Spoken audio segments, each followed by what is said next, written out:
Hey guys, Passport Road Visuals, back at it with another one, and I just want to talk real quick on some situations with Floyd down in being arrested in Colombia, and kind of like right now the state of the passport roads versus the state of the red pill space as a whole right now. Make it straight to the point. It's going to be a tough year for both of them next year. As far as bouncing back, I think the red pill overall as itself, it might probably even further try to separate itself from the passport bros. But I think passport bros itself will, the red pill will, kind of take a hit, but I think we'll bounce back a bit more so. But it will bounce back a little bit better than the passport bros. Like I said, this is the end of the year that this has happened. So it's a low point. It's like what a way to end the year, so to speak. In regards to that. But I have to say that when it comes down to it, I think that it's just not a good time right now, with the space as far as the passport bros. It's good that it's trying to separate itself or distinguish what it is, but it should have did that, probably the first year or two. But the biggest problems out there with it is that, let's just be honest.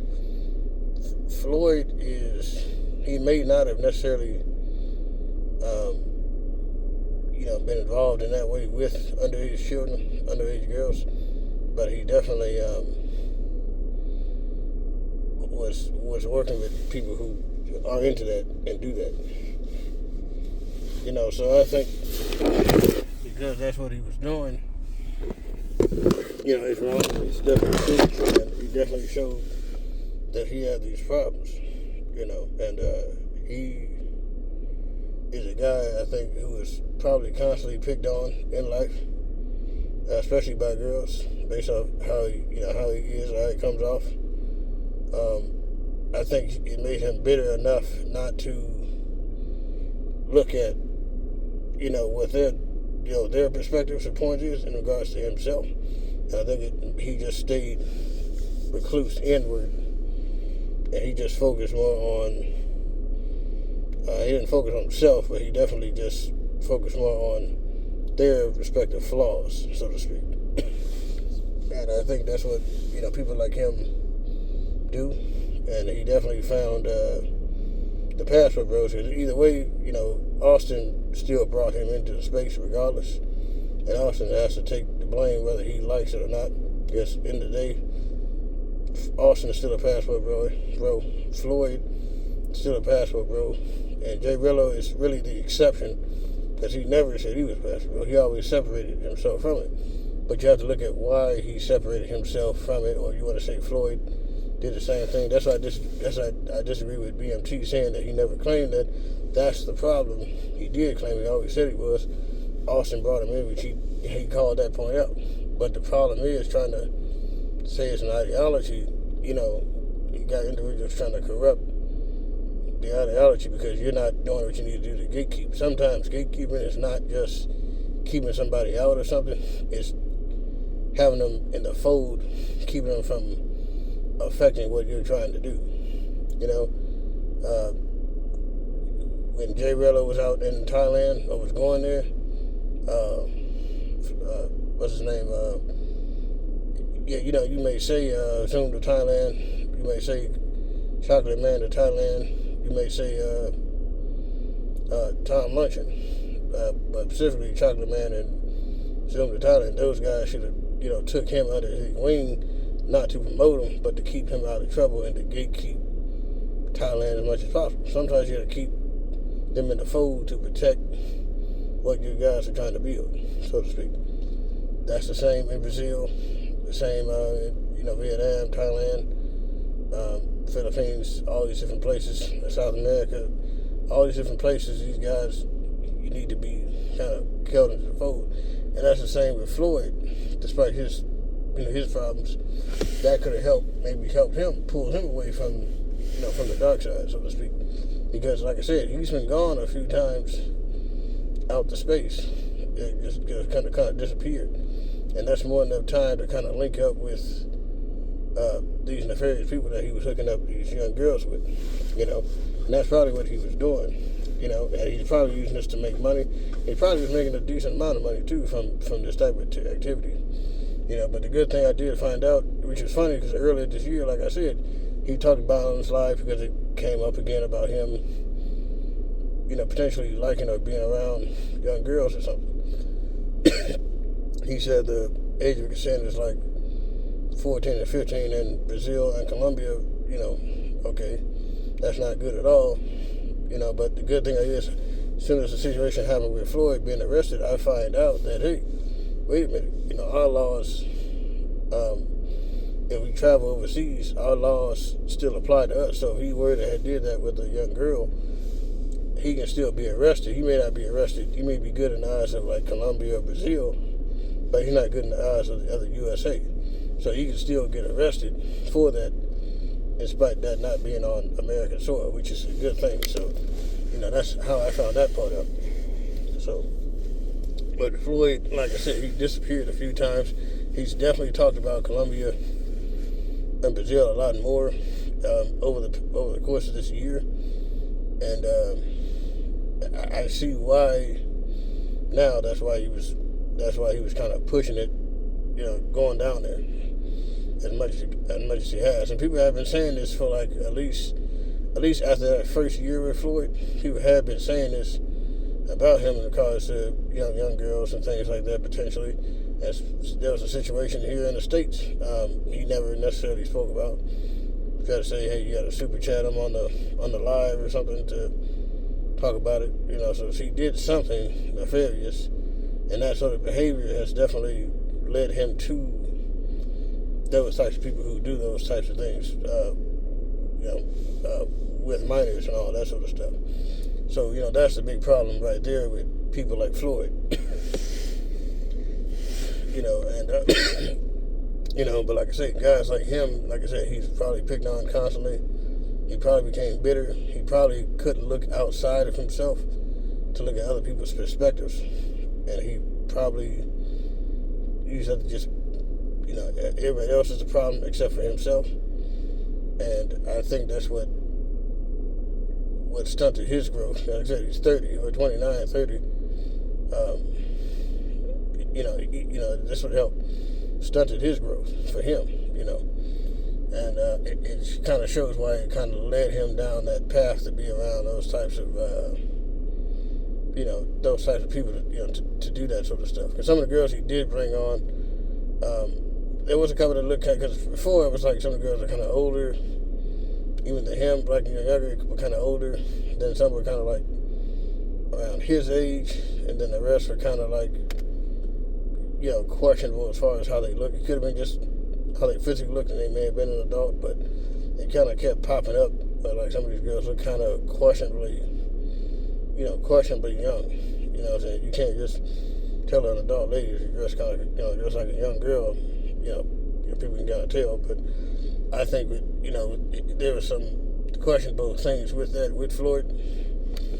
And I think that's kind of what the problem was. And I think maybe he was kind of low-key kind of talking to some young girls or whatever before he became a passport bro. Because I don't know how the hell Austin really found him.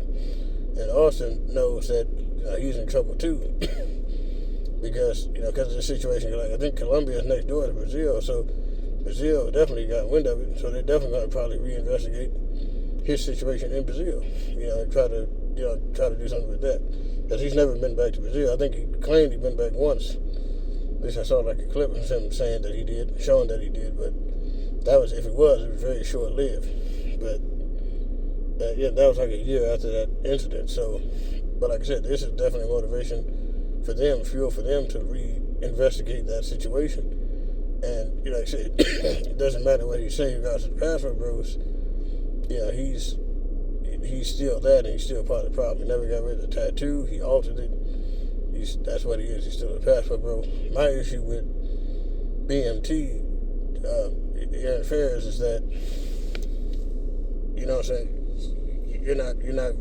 you're trying to dismiss everything. You're trying to hold people accountable, but you're trying to dismiss them from the passport bros in the context. They never claimed that they was that. All these articles always pushing, saying these people are this or that. That speaks a lot about how popular or how known the passport bros are. But at the same time, that speaks to the controversy. That's the reason even people like Jay Rello, who's lasted this long to this point, never claimed to be a passport bro. They claim that, because even despite Jay Rello's issues, he knew the passport bro concept, but in a way by itself is more controversial than even him, because it's a movement or ideology. That was more bigger than him. So despite his flaws, he get tied into it, sure. But he knew then, especially back then, because it was real hot to be a passport bro. It was real rough. It was a lot of scrutiny, especially when it first blew up. But like I said, even someone like him would know not to claim that. You know what I'm saying? That's what he was technically in a way, but he never claimed it because he's not that. But he, like I said, that controversy, him not claiming it, only speaks to how polarizing the passport bros as a whole is. And I think that's why Austin has been continually trying to this day, trying to separate himself from that, because my thing is, you separate yourself from it, you only have to do it once, you only have to really speak on it, once or twice, and that's it. He's constantly kept at it, because he can't shake the title, because he, in a way, he was a leader. And that's where Aaron Ferris was kind of wrong, not to not vet him, but also he should have, did more to keep him from being so-called seen as a leader. You know what I'm saying? That's where Aaron Ferris is wrong. And the same situation with Jay Rello. Like I said, you hiding behind the fact he never claimed he was, but these articles call him that. You know what I'm saying? You want to say, they're going to link you to it. Of course they're going to link you to it. But because why? The passport bros itself, it's more polarizing than even individuals like a Jay Rello or a Floyd, so-called didn't claim to be a passport bro, or Austin denouncing it.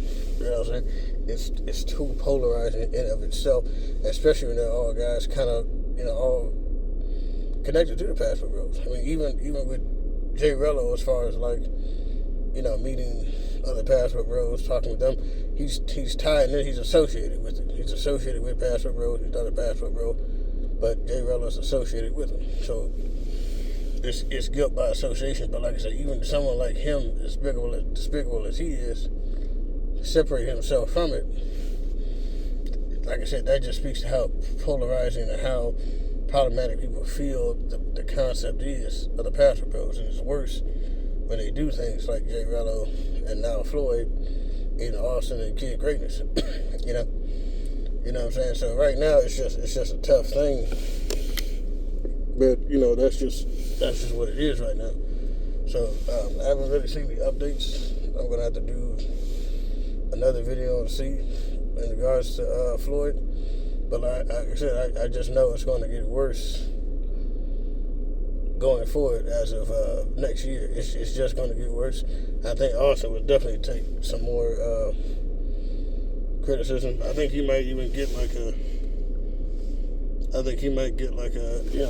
maybe like a charge against him as far as Brazil or something like that. Because like I said, he's never really went back to Brazil at all. And that's the place he really wanted to be at and wants to be at still, you know what I'm saying? So, and the other guy he was with down in Brazil, I haven't seen him at all. I know the other dude in Thailand, I forgot his name.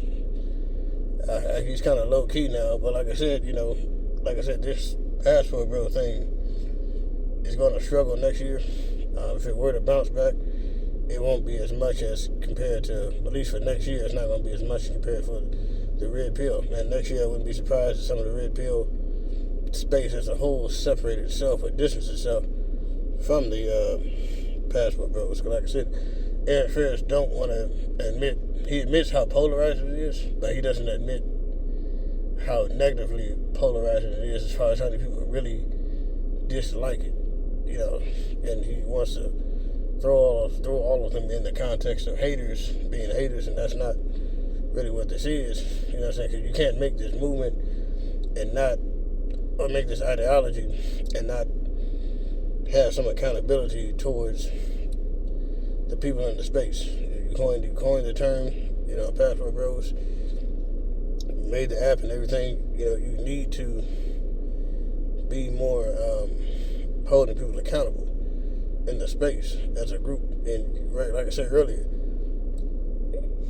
in order to gatekeep, that doesn't always mean excluding people. Sometimes you have to keep people in the fold to keep them from getting in trouble and making the whole thing look bad as a whole. You know what I'm saying? So that's what it is with that. Plus, I haven't heard anything from Keith. I'm sure he probably did a video, but I haven't heard anything. But like, just know that some of you guys are going to be kind of low key as of come next year, and Passport Bros are going to take some hits, and I wouldn't be surprised if Austin or Kid Greatness get a couple of looks from from some of these governments. But it's going to get tight. It's going to probably get tighter even in South America. Especially for us black people, black men, because that's a very there's some cultural similarity there, and plus it's closer anyway. But it's definitely going to get tighter come next year anyway. So, but yeah, that's this is it, guys. That's all I got on this one, and I'll keep you guys posted on the situation with Floyd. If there's anything new, I'm gonna try to go inside and read an article now or two and try to see what's going on with that. So, thank you guys. See you on the next one.